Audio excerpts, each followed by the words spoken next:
এই দুনিয়াতে সব থেকে পাপ কাজ কি বলতো? একজন মেয়ে হয়ে জন্মগ্রহণ করা। আর তার থেকেও বড় পাপ হচ্ছে একজন কন্যা সন্তানের জন্ম দেওয়া। এবার অনেকেই বলতে পারো এই ধরনের কথা কেন বললাম। দেশে দুনিয়াতে যা দেখছি তাই ব্লগের মাধ্যমে তোমাদের সাথে শেয়ার করলাম। হাজারো হাজারো মায়ের কোল ফাঁকা হয়ে যাচ্ছে, সেইটা শুধুমাত্র একজন মাই বোঝে। তার সন্তানের যদি এক ফোঁটা কোথাও আঁচল লাগে, একজন কন্যা সন্তানের মা হয়ে অত্যন্ত দুঃখের সাথে এই কথাটা তোমাদের সাথে শেয়ার করলাম। জানো তো, আমাদের এই দেশে, দেশ বলবো না, সারা পৃথিবীতে, সারা বিশ্বে ক্ষুদিরামের মতো যারা দেশের জন্য লড়াই করতে চেয়েছিল তাদের ফাঁসি হয়, কিন্তু আমাদের দেশে ধর্ষকের কোনো বিচার নেই, ধর্ষকের ফাঁসি হয় না। আমার মেয়ের এখন 18 মাস বয়স, আর হয়তো 1.5 বছর পরে আমার মেয়ে স্কুলে যাবে। আমি জানি না তাকে স্কুলে পৌঁছে দিয়ে এসে বাড়িতে কিভাবে বসে থাকতে পারবো, কারণ দেশের যা অবস্থা, সমাজের যা অবস্থা, মেয়েরা ঘর থেকে কদিন পরে হয়তো বেরোতেই ভয় পাবে। যাই হোক, সকালবেলা ঘুম থেকে উঠে আজকে মাম্মামকে একটু আদর করলাম। আদর করার পর ওকে আজকে একটু ডাবের জল খাইয়েছি।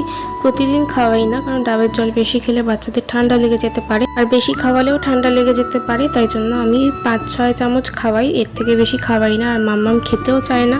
যাই হোক, মাম্মামকে আজকে দুবার স্নান করাতে হয়েছে, কারণ মাম্মামকে আজকে চুল কাটিয়েছি। চুল কাটাতে গিয়ে আজকের এতটাই দেরি হয়ে গেছে, ঘরে রান্নাবান্না কিছুই করা হয়নি। তো তাড়াতাড়ি এসে মাম্মামকে ভালো করে ফ্রেশ করিয়ে আমি নিজেও একটু স্নান করলাম, কারণ প্রচণ্ড গরম পড়েছে। স্নান করে উঠে একটু তেল মাখলাম মাথায়, কারণ প্রচণ্ড গরম পড়েছে। আর জানো তো, শ্যাম্পু করলে না দুদিনের বেশি ভালো থাকছে না, মানে অপরিষ্কার হয়ে যাচ্ছে মাথাটা।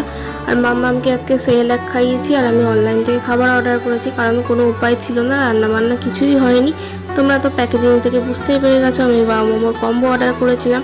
আর জানো তো, আমি না ইনস্ট্রাকশনে না ভালো করে লিখে দিয়েছিলাম ওদের চিল্ড কোল্ড ড্রিঙ্কস পাঠাতে। কোল্ড ড্রিঙ্কসটা তো বেশ ঠান্ডা পাঠিয়েছিল, আর আমি ইনস্ট্রাকশনে ভালো করে বলে দিয়েছিলাম ওদের যেন বাসি খাবারটা না প্রোভাইড করে। জানো তো, আগে একবার না এরকম বাবা মোমো থেকে সেম কম্বো অর্ডার দিয়েছিলাম, সেদিনকার না পুরো একদম বাসি জিনিস পাঠিয়েছিল।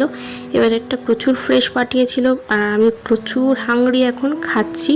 তো চলো আমি খেয়ে নিই, তোমাদের সাথে আবার পরে কথা বলবো। টাটা।